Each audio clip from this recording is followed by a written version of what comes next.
So I'm sitting here and I'm doing some researching. And you know me and my questions. So I heard somebody talking about FEMA.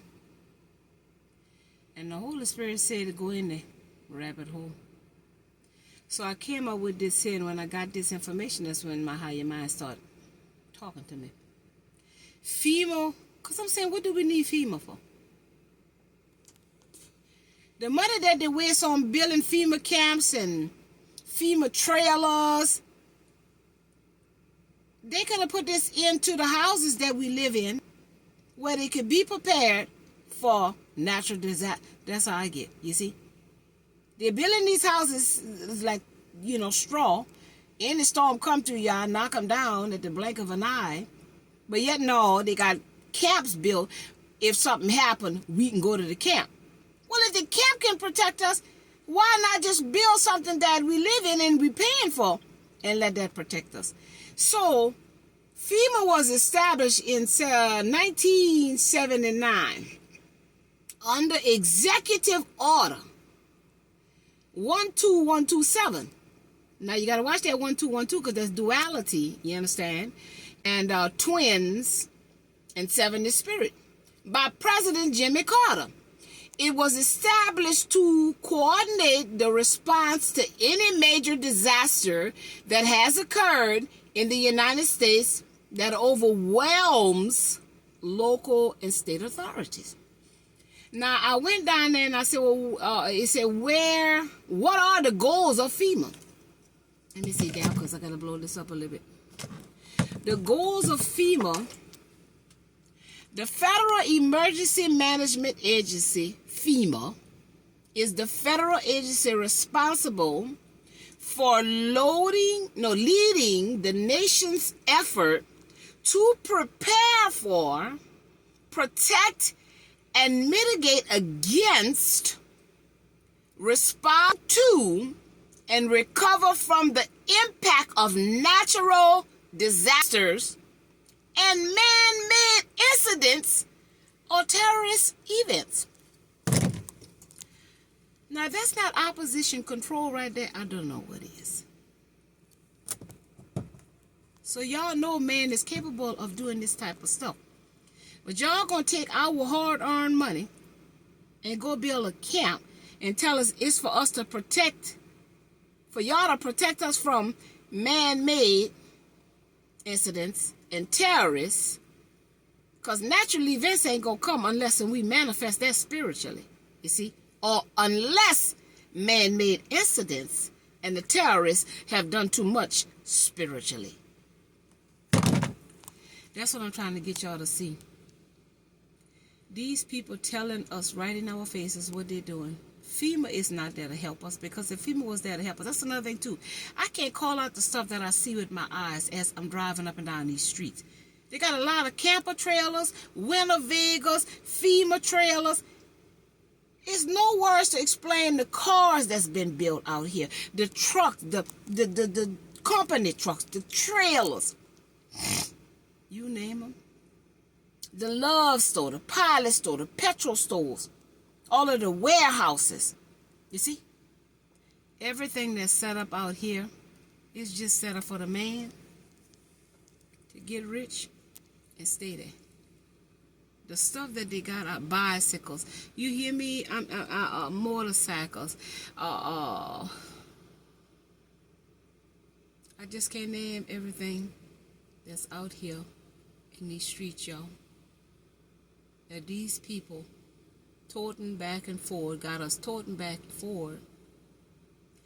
But they say they got to build FEMA camps if a natural event happens so they can put us in them, when they can build our houses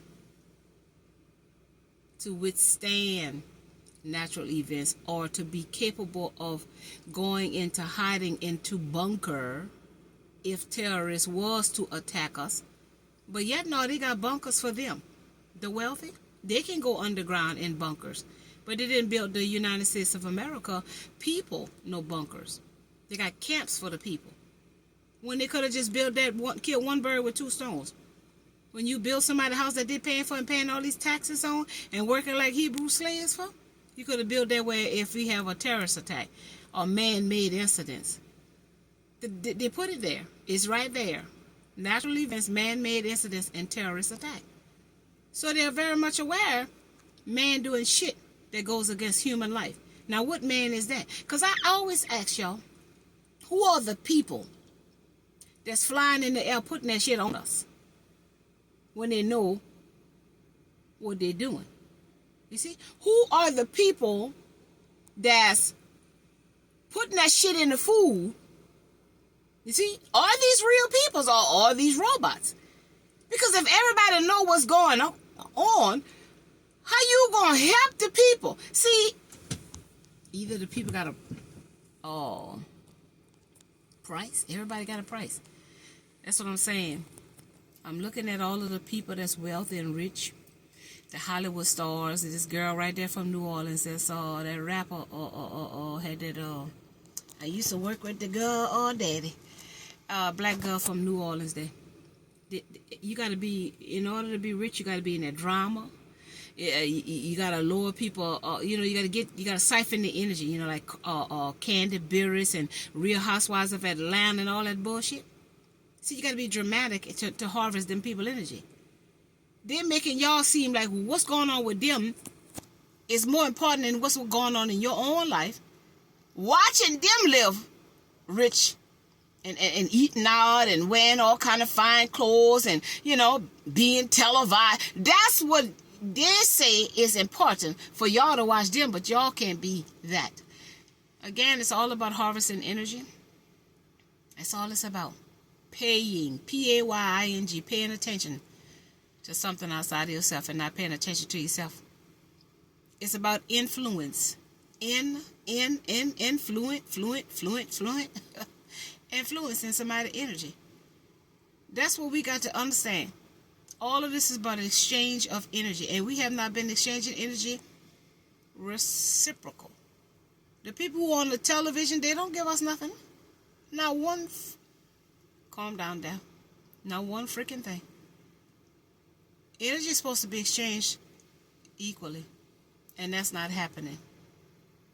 So when y'all wake up and realize that you're giving energy to somebody who not get football games like everybody was out there with their Saints bullshit, the Saints ain't giving y'all nothing. The people who own the Saints ain't giving y'all nothing. The Saints players ain't giving y'all nothing. So y'all done went and spent all of y'all hard-earned money. Ain't nothing going up on your pay, but everything going up in the stores. And y'all spent your money for to play the game with them. So again, if people don't look at it differently, they'll never see it differently. Be not conformed to the world, but be transformed by the renewing of your mind. And I'm not saying you can't go to the Saints game and enjoy some good times sometimes. But then people got us color folks, the world programmed to want to do it all the time. They make us work Monday through Friday, spin around and chase our tails Monday through Friday.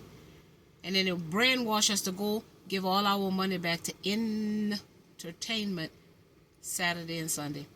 Eating out, concerts, football games, you see, bowling, drinking, boating, fishing, barbecuing, you see, parties, We give it right back to them. And until we see that vicious, sick cycle that we keep repeating, ain't nobody making us do it. We're doing it of our own free will. That's why I say any chance I get to get my ass back there and lay down in that goddamn bunk, I'm back there. Because I know good and well I'm going to die and leave all this here. I'm not about to stress out behind all of this here. If I can work, I will work because I'm not lazy. But what I ain't going to do is beg nobody to give them my energy. The devil is a lie, the hell you preach. Why would I beg you to give you my energy? I'm the value. So again, we got to know how to play the game with these tricksters that they got out there. And I ain't just talking about the powers. I'm talking about anybody who's trying to siphon your energy and make you pay attention to what they're doing and not what you're doing and what you want to do and what you want to experience. You see? Your energy is for you to experience the things that you want to experience and do the things that you need to do and want to do while you're in this life existing. But we've been programmed to let other people tell us what to do with our energy. You see? Somebody outside of ourselves. We got to wake up.